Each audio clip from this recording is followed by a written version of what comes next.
স্বার্থের মায়া জেলে হারালো সবাই, প্রবাসীকে করে একা। নাম বিল্লাল হোসেন, তবে সবাই তাকে চেনে থটস অফ বিল্লাল নামে। বিল্লালের নামটা লাখো মানুষের জন্য অনুপ্রেরণা। কন্টেন্ট ক্রিয়েশনে বিল্লালের তুলনা তিনি নিজেই। বেকারত্ব থেকে বেরিয়ে এসে তিনি দেশ জুড়ে পরিচিতি পেয়েছেন। শুদ্ধ উচ্চারণে নান্দনিক ভঙ্গিতে কথা বলা বিল্লালকে অনুসরণ করে লক্ষ লক্ষ মানুষ। তার কথাগুলো মানুষকে ভাবায়, পথ চলতে অনুপ্রেরণা দেয়, কখনো আবার কঠিন বাস্তবতা শেখায়। বিল্লালের জীবনের গল্পটা নাটকের চেয়ে নাটকীয়। অর্থের অভাবে তিনি পড়াশোনা শেষ করতে পারেননি, অথচ এখন মাসিক ইনকাম 15 লাখ টাকা। শুরুতে কফি তৈরির ভিডিও বানাতেন, ভালো সাড়া পেয়ে চাকরি ছেড়ে দেন। এখন ক্যামেরাম্যানকেই লাখ টাকা বেতন দেন। শুনতে যতটা সহজ লাগছে, বাস্তবতা ছিল ততটাই কঠিন। বিল্লাল হোসেনের শূন্য থেকে শিখরে ওঠার যাত্রা সম্পর্কে জেনে নিন। বিল্লাল শেরপুর জেলার নকলা উপজেলার ছেলে। এখানকার হুজুরিকান্দা গ্রামে তার জন্ম ও বেড়ে ওঠা। বিল্লালের বাবা মরহুম আবুল কালাম এবং মা মজিদা খাতুন। তিনি এইচএসসি পাশ করেছেন চন্দ্রকোনা ডিগ্রি কলেজ থেকে। এরপর জাতীয় বিশ্ববিদ্যালয় থেকে গণিতে অনার্স শুরু করেছিলেন, তবে আর্থিক অসচ্ছলতার কারণে পড়াশোনা এগিয়ে নিতে পারেননি। বিল্লালের ইচ্ছা ছিল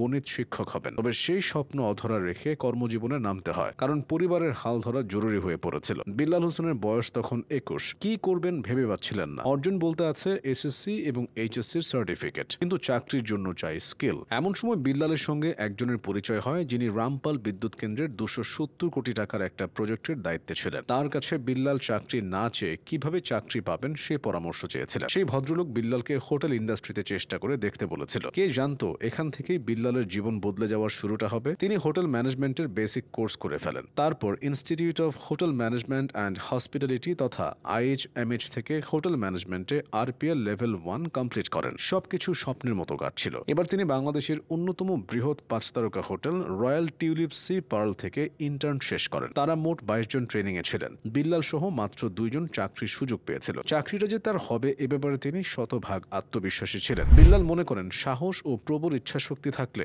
এগিয়ে যাওয়ার পথে কোনো বাধা কাউকে দমিয়ে রাখতে পারবে না। চাকরিতে ঢুকে তিনি নিজের অভিজ্ঞতা ও ভাবনা নিয়ে কন্টেন্ট তৈরি শুরু করেন। সহজ ভাষায় সুন্দর উপস্থাপনের কৌশলটা তার ভেতর আগে থেকেই ছিল, তাই মানুষের ভালোবাসা পেতে খুব একটা বেগ পেতে হয়নি। বিল্লাল দেখাতেন কিভাবে কফি তৈরি করছেন। এছাড়া ফুড ডেকোরেশনের ভিডিওর মাধ্যমে তার পরিচিতি বাড়তে থাকে। এসবের পাশাপাশি তার কন্টেন্ট জুড়ে থাকতো শেরপুর। তার উত্থানের পেছনে শেরপুরের বিভিন্ন ফেসবুক গ্রুপের অবদান সবচেয়ে বেশি। শেরপুর থেকে বিল্লালের পরিচিতি আশেপাশের জেলাগুলোতে ছড়িয়ে পড়ে, এরপর গোটা বাংলাদেশে, এমনকি ভারতের পশ্চিমবঙ্গেও বিল্লালের ভক্ত আছে। তার কন্টেন্টের পেছনে আহামরি কোনো সেটআপ নেই। সাধারণ একটা শার্ট পরে বিল্লাল ক্যামেরার সামনে চলে আসেন। অনেক সময় লুঙ্গি পরেও ভিডিও বানান। একটা মোবাইলেই ভিডিও শুট করা হয়। এখন ভিডিওগ্রাফার হিসেবে যিনি আছেন, তিনি দীর্ঘ 1.5 বছর কোনো বেতন ছাড়াই ক্যামেরার পেছনে কাজ করেছেন। বিল্লাল জানেন মানুষ কি শুনতে চায়, কিভাবে শুনতে চায়। তিনি তৃণমূল তরুণদের মানসিক স্বাস্থ্য, শিক্ষা ও ক্যারিয়ার নিয়ে সাপোর্ট দেওয়ার চেষ্টা করে যাচ্ছেন। এছাড়া জন্মস্থান নকলা উপজেলা সহ শেরপুর জেলাকে দেশব্যাপী তুলে ধরার জন্য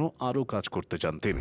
শুধু কথা বলা না, লেখালেখিতেও তার দক্ষতা আছে। হৃদয় ভাঙার গর্জন নামে তার লেখা একটা বই আছে। তার কারণে তার কর্মস্থল হোটেল রয়্যাল টিউলিপ সি পার্লের সুনাম বহুগুণ বৃদ্ধি পেয়েছে। কন্টেন্ট ক্রিয়েটর হিসেবে তিনি প্রমাণ করেছেন, মানুষের ভালোবাসা পেতে দামি ডিভাইস নয়, যত্ন নিয়ে কাজ করে যেতে হয়।